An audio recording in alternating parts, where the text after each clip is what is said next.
Nós vamos para o livro de Lucas, no capítulo 24, a partir do primeiro verso. Hoje é o último domingo em que estamos no trajeto do caminho da cruz. Já passamos dela agora. Hoje é o domingo da ressurreição. Feliz Páscoa. Mas no primeiro dia da semana, alta madrugada, as mulheres foram ao túmulo, levando os óleos aromáticos que haviam preparado. Encontraram a pedra removida do túmulo, mas ao entrar não acharam o corpo do Senhor Jesus. Aconteceu que, perplexas a esse respeito, apareceram-lhes 2 homens com roupas resplandecentes. E estando elas com muito medo e baixando os olhos para o chão, eles disseram: por que vocês estão procurando entre os mortos aquele que vive? Ele não está aqui, mas ressuscitou. Lembrem-se do que ele falou para vocês, estando ainda na Galileia. É necessário que o Filho do Homem seja entregue nas mãos dos pecadores, seja crucificado e ressuscite no terceiro dia. As mulheres chegaram ao sepulcro no domingo, porque o sábado não se podia fazer nada, e quando na alta madrugada, diz o texto, o procuraram, não havia ninguém ali. Esse é o domingo da Páscoa, este é o dia da nossa celebração. É aqui que o mundo começa. Foi na cruz que ele acabou, e é aqui que ele reinicia. É aqui que a nossa vida surge. É aqui que faz sentido tudo o que nós pregamos, e porque somos o que somos, e porque fazemos o que fazemos, porque ele ressuscitou. Na verdade, Paulo diz que nós não sabíamos disso, mas nós estávamos mortos vivos. Andávamos para lá e para cá, tínhamos a nossa vida, mas estávamos mortos dos nossos delitos e pecados. Mortos porque nos desligamos de Deus desde o Éden. Mortos porque a vida que é o próprio Deus foi deixada quando escolhemos conhecer o bem e o mal. E Cristo nos trouxe a sua vida, porque Ele próprio é a vida. A ressurreição de Cristo traz de volta a condição de viver segundo Ele e segundo a verdadeira vida. Nós temos muitas definições da biologia, da ciência, da psicologia, da sociologia, da medicina, da botânica, da biologia, sobre o que significa a palavra vida. Mas a vida é um alguém. Ele disse: eu sou o caminho, eu sou a verdade, eu sou a vida. Quando Cristo ressuscita, Ele leva sobre si toda a morte da inexistência por causa do pecado, para ressurgir e nos trazer a verdadeira vida. Tomou a nossa morte, como nós cantamos a canção do Ademar, para vivermos a sua vida. Tomou o nosso lugar, para que nós tivéssemos lugar na sua mesa. E eu quero pensar com você nessa manhã sobre o fato dele trazer a vida tomando o nosso lugar na morte, para trazer a nós a sua vida. Porque quando nós pensamos isso, nós imaginamos que Jesus morreu. E quando ele morreu, ele tomou o nosso lugar ali naquela sepultura. Sim, é verdade. Mas eu gostaria que você pensasse comigo de uma maneira ampla. O texto de Gálatas 3:13 diz assim: Cristo nos resgatou da maldição da lei, fazendo-se Ele próprio maldição em nosso lugar. Porque está escrito: maldito todo aquele que for pendurado em madeiro, para que a bênção de Abraão chegasse aos gentios em Cristo Jesus, a fim de que recebêssemos pela fé o Espírito prometido. Então, o que Paulo está dizendo é que ele se fez maldito no nosso lugar. Eu não sei quão grande é a consciência que você tem a respeito do que Cristo fez por nós, de qual era a nossa condição e do que exatamente nós fomos libertos e resgatados. E eu parei para pensar essa semana a respeito disso. Primeiro, que essa vida aqui não era a dele. Essa aqui é a nossa, decaída, pecaminosa, imperfeita, falha, mortal, finita. Essa é a nossa. Mas João capítulo 1, verso 14, diz que ele entrou nessa. O verbo se fez carne e habitou entre nós, cheio de graça e de verdade, e vimos a sua glória como a do unigênito do Pai. Ele entrou na nossa existência, Ele entrou na nossa carcaça, Ele tomou o nosso lugar. Ano passado falamos sobre o periago, Ele andou no nosso meio, Ele entrou na nossa pele. Ele adentrou o nosso sistema mortal, sujo, imundo, pecaminoso, mal cheiroso, injusto. Ele entrou no nosso lugar para olhar a nossa vida e sentir na pele a nossa dor. Ele viveu o que nós vivemos. Filipenses capítulo 2, versículo de 5 a 8, diz que tenham entre vocês o mesmo modo de pensar de Cristo Jesus, que mesmo existindo na forma de Deus, não considerou o ser igual a Deus algo que deveria ser retido a qualquer custo. Pelo contrário, ele se esvaziou, assumindo a forma de servo, tornando-se semelhante aos seres humanos e reconhecido em figura humana, ele se humilhou, tornando-se obediente até a morte e morte de cruz. Ele entrou na nossa pele, ele entrou no nosso sapato. Tanta gente quer viver a vida como se eu fosse um super ser humano, mas Cristo quis ser como nós, na simplicidade da vida. Ele viveu o comum e o normal, ele partiu o pão, ele sentou na mesa. Nos esquecemos que vida cristã é algo tão simples, horizontal, comunitário. Ele entrou na nossa existência, ele entrou na nossa carcaça. A segunda coisa importante é que no Getsemane, diz o texto, ele chorou o nosso choro. Nós não sabemos chorar pelo que devemos chorar. Desde que o homem pecou no Éden e se distanciou de Deus, a morte entrou na existência. Deus havia dito a Adão: você vai morrer se você fizer isso aí. O homem não sabia o que era a morte. A terra vai sofrer, maldita é a terra por causa do homem, foi o que ele disse. A terra vai sofrer, por isso. Mulher vai ter dores de parto. O desejo dela vai ser do marido, hein? Você vai ter que suar a camisa, suar o rosto para comer. Para ganhar o teu pão não vai ser fácil. E a terra vai produzir espinhos e ervas daninhas, o que não tinha antes. E você vai envelhecer e acabar, e vai voltar ao pó. Vai se desgastar. Nós choramos por isso. Nós choramos pela consequência.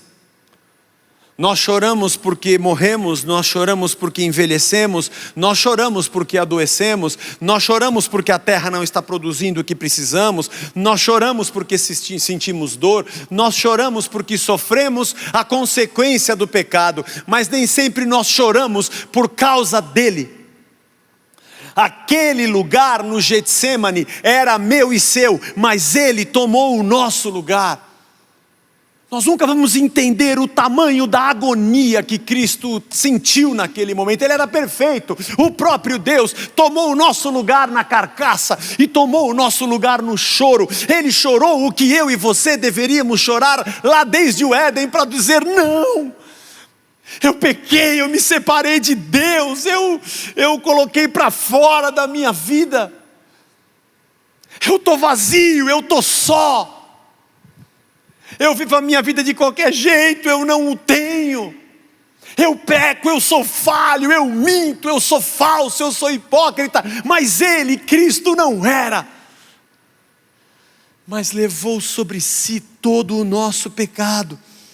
Hebreus 5,7 diz que Ele, Jesus, nos dias da sua carne, tendo oferecido com grande clamor e lágrimas, orações e súplicas, a quem podia livrar da morte, foi ouvido por causa da sua reverência.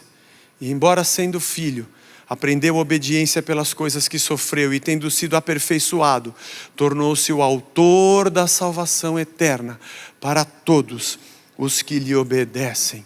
E Deus o nomeou sumo sacerdote segundo a ordem de Melquisedeque. Ele clamou com súplicas e foi ouvido pela sua reverência. Essa semana o Vagnão compartilhou conosco esse versículo. James Strong é um tradutor dos primeiros léxicos da língua grega, do Koiné. Ele tem um comentário interessante de que esta palavra, ricteria, que significa súplica, não é a oração e o pedido. É traduzido assim: é um ramo de oliva. É a mesma palavra usada para o ramo. Ele diz que as pessoas que se sentiam muito necessitadas e que tinham humilhado-se diante de alguém, traziam na mão um ramo de oliva com lã enrolada. E aquilo era um sinal de contrição e respeito e de total necessidade. E a Bíblia diz que Jesus ressuscitou ao terceiro dia. Deus lhe ouviu, diz o texto de Hebreus, por causa da sua reverência, de como ele chegou diante do Pai reverentemente. Mas é tanta gente hoje que acha que vai ser ouvido porque vai profetizar com poder. Outro acha que é porque tem a fé e ele consegue mover a mão de Deus como se tivesse um joystick. Pessoas que acham que é porque tomaram posse, e outros acham que é porque tem uma declaração positiva.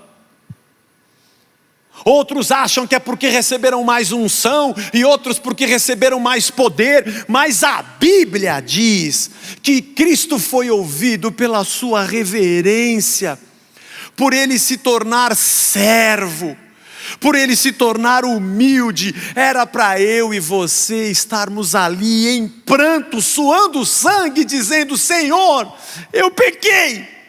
Mas no nosso lugar, o perfeito, que não tinha pecado, vai ao Pai na agonia, com o peso do meu e do seu pecado, para dizer: se for da tua vontade, eu bebo esse cálice.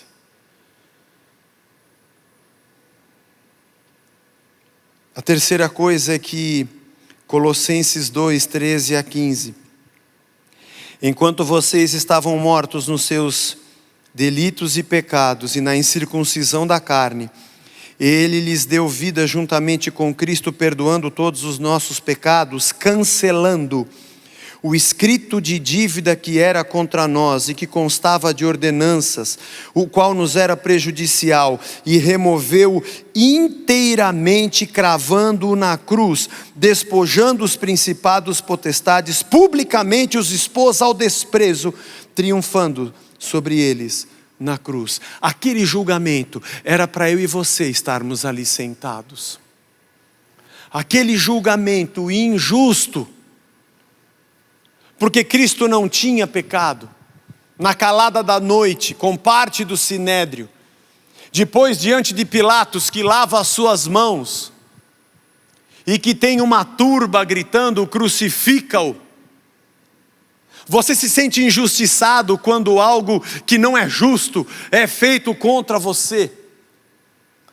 Mas Jesus Cristo foi injustiçado. O justo foi julgado pela nossa injustiça. O justo que entrou na nossa carne, chorou o nosso choro, teve que ouvir a sentença dos injustos. Era para eu e você estarmos sentados ali, sendo acusados verdadeiramente do que merecíamos. Porque desde o Éden nós já sabíamos que o pecado geraria a morte. Mas ele sentou no banco dos réus, no nosso lugar. Ele entrou no nosso lugar. Ele chorou no nosso lugar. Ele foi julgado no nosso lugar. Os açoites que ele sofreu era para estar no nosso lombo. Isaías 53:5. Ele foi transpassado por causa das nossas transgressões e esmagado por causa das nossas iniquidades. E o castigo que nos traz a paz, o castigo, estava sobre ele. E pelas suas feridas nós fomos sarados. Era para eu e você apanharmos. Todo aquele cenário de tristeza, agonia, injustiça e punição era o nosso lugar. Isso não aconteceu no Éden quando o homem pecou. E não acontecerá no último dia, quando nós partirmos. Mas aconteceu sobre o Filho, que levou sobre si a nossa dor. Que levou sobre si a nossa sentença. Que apanhou no nosso lugar. Entrou na nossa carne. Chorou o nosso choro. Sentou no banco dos réus, no nosso lugar. E foi surrado e castigado por causa do nosso pecado. O outro texto que eu quero ler com você, em quinto lugar, está em Isaías 53, de 4 a 6. Certamente ele tomou sobre si as nossas enfermidades e as nossas dores levou sobre si. E nós o considerávamos como aflito, ferido de Deus e oprimido. Mas ele foi transpassado por causa das nossas transgressões e esmagado por causa das nossas iniquidades. O castigo que nos traz a paz estava sobre ele. Pelas suas feridas fomos sarados. Todos nós andávamos desgarrados como ovelhas, cada um se desviava pelo seu próprio caminho, mas o Senhor fez cair sobre ele a iniquidade de todos nós. A cruz era nossa. A carne é nossa. O pecado é nosso. O choro é nosso. O julgamento era contra nós. Os açoites era nosso merecimento. E a cruz era o nosso lugar. Mas o texto diz que ele tomou o nosso lugar naquela cruz. José de Arimateia vem para dizer: eu quero o corpo para sepultar. Era para eu e você estarmos lá. Não estarmos lá apenas para visitá-lo, sepultados.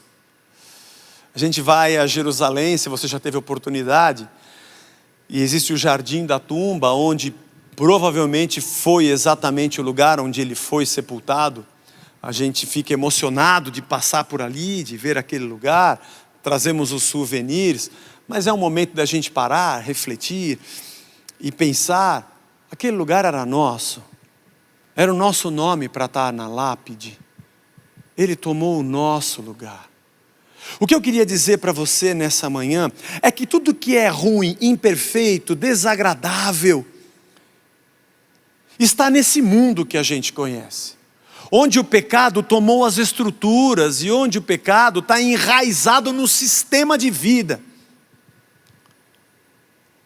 Eu sempre digo aqui que nossa maior preocupação não é expulsarmos principados, potestades e demônios que estão por aí no ar.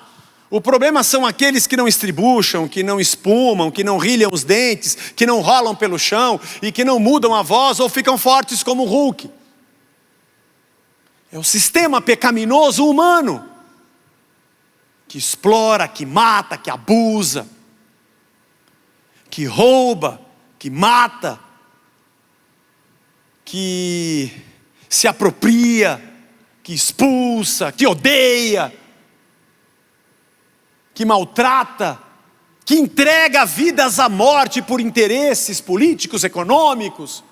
O pecado está nesse mundo sujo que a gente vive, onde bondade, amor e justiça são pequenos lapsos que surgem na tentativa de ganhar espaço, mas são resíduos, pequenos resíduos da criação do Éden, que vai se descolorindo ao longo do tempo.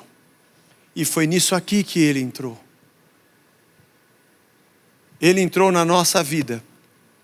Essa era a nossa. Ele chorou a nossa agonia. A agonia era nossa. Ele sentou no banco dos réus. Aquele lugar era nosso. Ele sofreu os açoites e levou o castigo. O castigo era nosso. Ele foi à cruz, pagar o preço da morte, e aquele lugar era o nosso. Ele foi à sepultura, morto, porque a morte é nossa. Mas no domingo pela manhã, Romanos 4:25, o qual foi entregue por causa das nossas transgressões, ressuscitou para a nossa justificação. Ou Colossenses 3 e 4, porque vocês morreram e a vida de vocês está oculta juntamente com Cristo em Deus. Quando Cristo, que é a vida de vocês, se manifestar, então vocês também serão manifestados com Ele em glória. A vida não era nossa. A vida era Ele. A vida era dele e a vida era Ele. No outro texto que lemos de Colossenses, diz que a sentença de dívida, ou a escrita de dívida, foi encravada na cruz de Cristo. Eles eram crucificados e geralmente era presa na cruz a lista de crimes que aquela pessoa havia cometido. E os romanos crucificavam as pessoas pelo caminho, na entrada da cidade e na saída pelas ruas, para que todo mundo visse. E os corpos ficavam por muito tempo, cheiravam mal, para que as pessoas tivessem ojeriza daquilo e vissem qual era o crime daquelas pessoas e jamais quisessem cometê-los.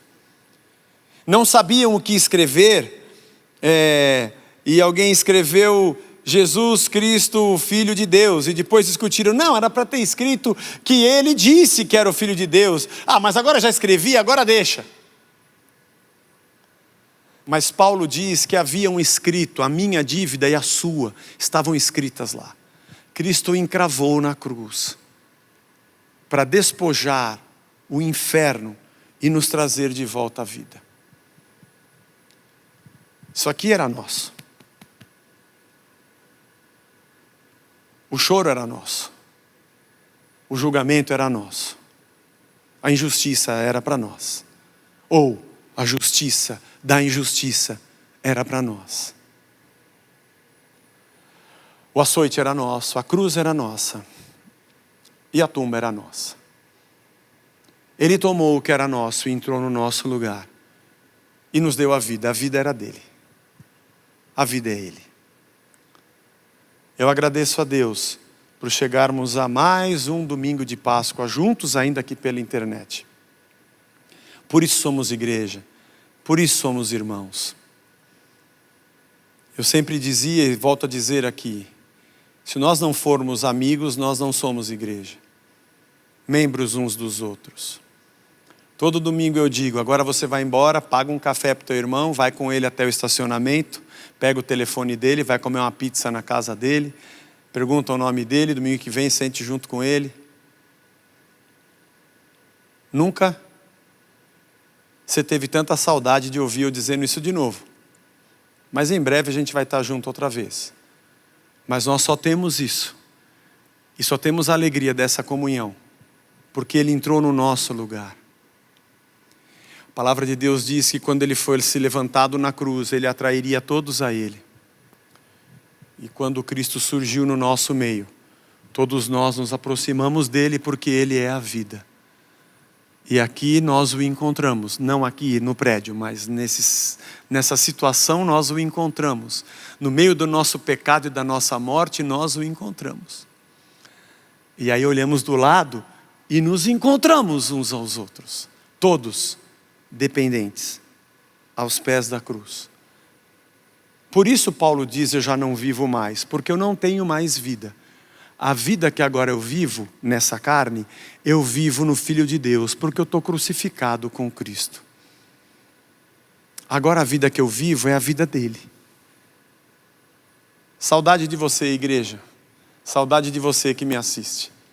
Porque nós somos igreja, membros uns dos outros, porque ele nos deu a vida dele, a generosidade dele, a amizade dele, o abraço dele, o pão, que é ele mesmo, e o cálice, que é ele, a alegria dele, a justiça dele, a simplicidade dele, a humildade dele, o carinho dele, o afeto dele, a generosidade dele, o compartilhamento dele,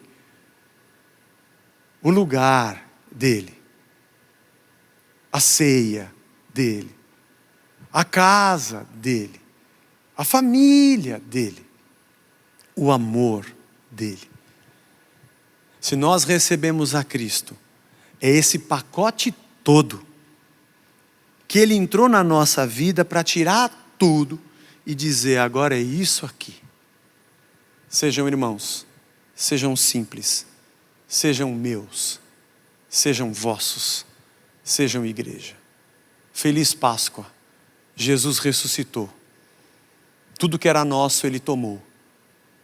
E o que era dele que nós não tínhamos, ele nos deu. Graças a Deus pela vida. Eu vou chamar o grupo de louvor aqui, que vai cantar conosco, nesse momento em que nós vamos participar da ceia. Eu espero que você, aí na sua casa, tenha preparado a sua ceia, e que você com a sua família esteja junto, como pão. Zé, a gente não tem suco de uva, é um outro suco. Tranquilo, o pão não é exatamente o corpo, é uma representação. O cálice também. O importante é você participar. E eu fico imaginando quando nós fizermos a nossa próxima ceia. Nossa próxima ceia juntos. Que alegria que vai ser nós nos abraçarmos e participarmos do pão e do cálice juntos. Senhor, muito obrigado por esse dia, obrigado pela Páscoa, obrigado pela Tua palavra, obrigado porque, Senhor, tomou o nosso lugar. O Senhor entrou na nossa existência, o Senhor chorou o nosso choro, o Senhor foi julgado no nosso lugar, recebeu castigo no nosso lugar. Foi para a cruz no nosso lugar e morreu a morte que era a nossa morte, e foi para a tumba que era o nosso lugar.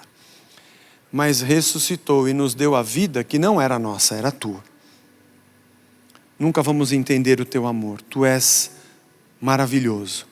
Te bendizemos e te adoramos, a ti toda honra e todo louvor, em nome de Jesus.